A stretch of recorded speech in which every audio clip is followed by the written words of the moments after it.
Olá, a gente passa na rua, vê um animal abandonado e muitas vezes nem para pensar no que realmente está por trás daquilo. Pois é, existe uma crise silenciosa acontecendo. Hoje nós vamos mergulhar fundo na complexidade desse problema, que vai muito, mas muito além do que os olhos veem. E para começar, vamos direto a um número. Um número que, sinceramente, impacta. 30 milhões. Esse é o dado da Organização Mundial da Saúde e ele já dá uma ideia da escala do desafio que a gente tem pela frente. E o que são esses 30 milhões? São cães e gatos, vivendo sem um lar, sem cuidado, espalhados por todo o país.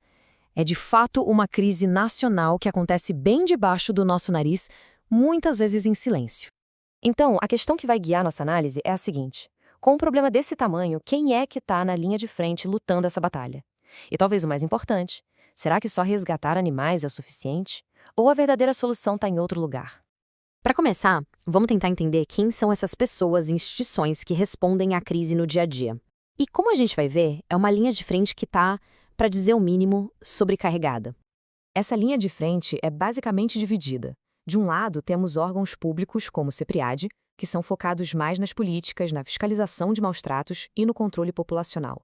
Do outro lado, as ONGs, que são a força da sociedade civil. Elas é que fazem o trabalho direto de resgate, de tratamento, de buscar um novo lar, mas elas dependem de doações e voluntários, e como a gente vai ver, operam sempre no limite. E aqui, olha, é fundamental a gente desfazer um mal-entendido muito comum. Muita gente ainda acredita que é só encontrar um animal abandonado, ligar para a prefeitura e eles vêm recolher, mas a realidade é bem diferente. Isso não é achismo, é confirmado por comunicados oficiais. A própria Prefeitura de Blumenau afirma com todas as letras que não tem espaço físico para abrigar os animais e, mais importante, eles reconhecem que só sair recolhendo bicho na rua não resolve a causa do problema, que é a superpopulação. Agora, esse gráfico aqui nos ajuda a entender o porquê dessa capacidade limitada. Os abrigos vivem um verdadeiro gargalo. Dados da ONG APRA-Blue, por exemplo, mostram que cerca de 80% dos animais que eles cuidam são considerados de difícil adoção. São os mais velhos, os de porte grande, os que têm alguma questão de saúde. Isso quer dizer que a rotatividade é baixíssima. Eles entram e não saem, e os abrigos ficam sempre lotados, sem poder fazer novos resgates. Dito isso, vamos agora focar nesse fardo invisível, a realidade diária das ONGs, que são quem carregam o peso mais humano e, muitas vezes, o mais pesado dessa crise. Essa citação da Constança Costa, que fundou a ONG Docilar, resume perfeitamente o sentimento geral. Existe uma percepção muito clara de que os voluntários e as organizações privadas estão, na prática, preenchendo uma lacuna deixada pelo poder público. Eles assumem uma responsabilidade que, em tese, seria do Estado. E o custo pessoal disso tudo é altíssimo. A mesma fonte descreve um cenário de esgotamento total. Os protetores não estão só endividados financeiramente, mas também exaustos em todos os níveis possíveis, psicológico, emocional e físico. É um trabalho que não para e que desgasta demais. Então, como é que essas organizações sobrevivem? Bom, é na base da criatividade e da resiliência.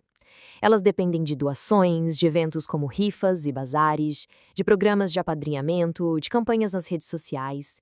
E no fim do dia, muitas vezes são os próprios voluntários que tiram dinheiro do próprio bolso para manter tudo funcionando. Fica bem claro que esse modelo de só reagir, de só resgatar, não se sustenta. É como tentar secar gelo. Por isso, uma nova estratégia está ganhando força: a mudança do foco para a prevenção. O ponto de virada aqui é reconhecer que ficar apagando incêndio não funciona. É preciso evitar que o fogo comece.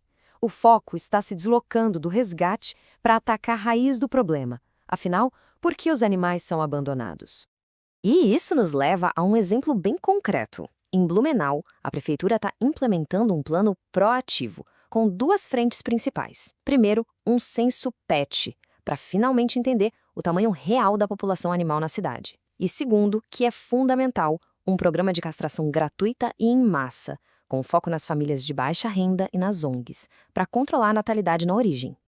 E, para a gente ter uma ideia da urgência por trás dessas medidas de prevenção, aqui vai mais um número alarmante. Esse número representa o tamanho da escalada do problema. Pensa só nos primeiros 7 meses de 2023, Santa Catarina registrou mais denúncias de maus-tratos do que no ano inteiro de 2022. Isso prova que o abandono está diretamente ligado a um problema crescente de crueldade e negligência. Bom, a gente já viu quem está na linha de frente, já entendeu a nova estratégia de prevenção. Agora chegamos à peça final desse quebra-cabeça. A solução definitiva, que na verdade envolve todo mundo. O conceito central é a guarda responsável. Parece uma expressão simples, mas é algo profundo.